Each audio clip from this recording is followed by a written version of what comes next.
Hello and thanks for joining. Today we've got a mystery tank engine to have a look at. This is a model of a Prussian T3 Eurovapor 060 tank engine, but I don't know who the manufacturer is and it does look pretty odd. I know there have been models of this steam locomotive made before. Marklin made one and so did Fleischmann. My bets would be that this would be Fleischmann or possibly Pico, but I'm not really that sure. My uncertainty is because of the small plastic parts on this and just the way it's been put together. It doesn't seem like anything I've seen before. So let's have a look at this mystery locomotive and perhaps we can work it out together.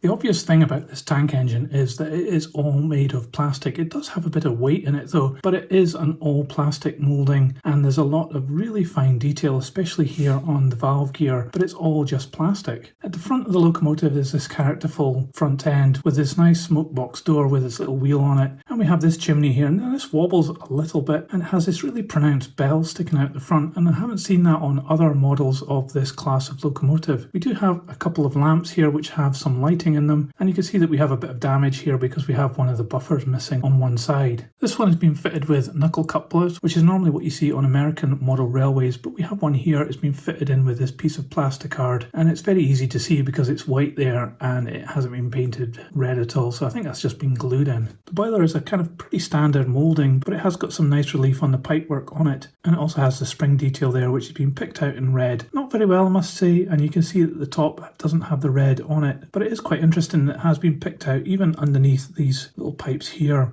And then we have these little green parts here before we come to the cab. I guess these are fillers for something, possibly sand, I'm not quite sure. The cab has got some really nice rivet detail on it and these printed details here. Some very small numbers printed here behind the cab door, the number 30 here and the Eurovapor, which looks a very modern logo. So possibly this isn't that old a locomotive in real life and it's maybe been recently constructed. We've got a handrail here picked out in black, and also we have handrails at the side of the door here which have got little hoops at the top and they're in black plastic as well. At the back of the locomotive, very characterful this one, we've got some flush fit glazing there with black surrounds, as well as this panel in the middle which has got a black surround on it, and this little gold line runs all the way around the back of the cab as well. Really nicely done that. We've got another two lamps here which look as though they have illumination, and those white innards which look really cool, along with an indication of wiring between it as being picked out in black. This one has had both buffers broken off at the back here, and there's an awful lot of glue there where this coupling has been put in again with a piece of white plasticard. This side of the locomotive differs slightly because we have this part here as an extra piece that's been added on, as well as this gold pipework here which is a very fine piece of plastic, and that's an extra part that's been added in as well. And we have some painting there of this silver part, but again not very well done. The edges of it aren't really that good, but it's quite interesting that it has been painted and included in this model. Looking down at the pistons, they're quite a crude moulding, but it does have some really fine rivet detail on the top there. Now the valve gear is really good looking, and then we come to the valve gear which is all made of plastic, really fine. It could very easily break. It looks quite convincing though, and there's also some other pipe work here and some tanks that's been moulded into the red plastic, and again very finely done. We've even got brake gear here in line with the wheels. The wheels are made of metal but they do have plastic inserts. On the top of the cab we have a green box with a black part on the top which has been painted not very well again, and there's not a lot of detail on the cab roof. Underneath, no indication of manufacturer, and you can see the pickups here.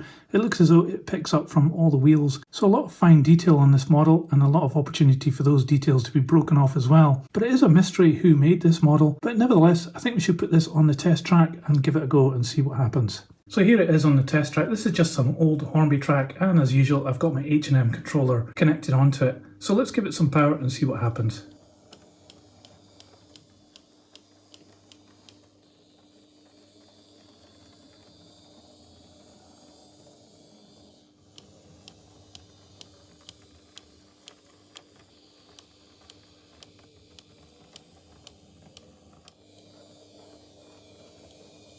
So I am really surprised about that because it runs really good. There is a bit of a ticking noise that you can hear when it goes in the forward direction, but it doesn't happen when it goes in reverse. It's obviously something on the valve gear that's catching or something like that, but it runs really well. I'm quite surprised. It's very smooth, really quiet, and it picks up and goes along at a really nice slow speed. I'm interested to find out how much it weighs, so let's put it on the scales.